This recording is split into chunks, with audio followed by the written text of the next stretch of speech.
Welcome, here I've got Samsung Galaxy F22 and I'm gonna show you how to record the slow motion video at this device.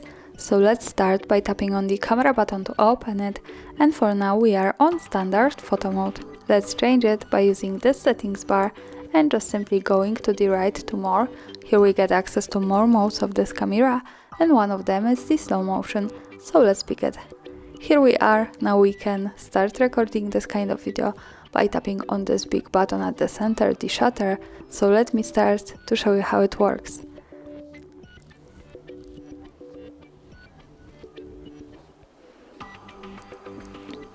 Now let's stop by tapping again on shutter button. To see the video, let's move to the left one that follows us straight to the gallery. And this is how the slow motion video looks like at this device. Thanks for watching, subscribe our channel and leave the thumbs up.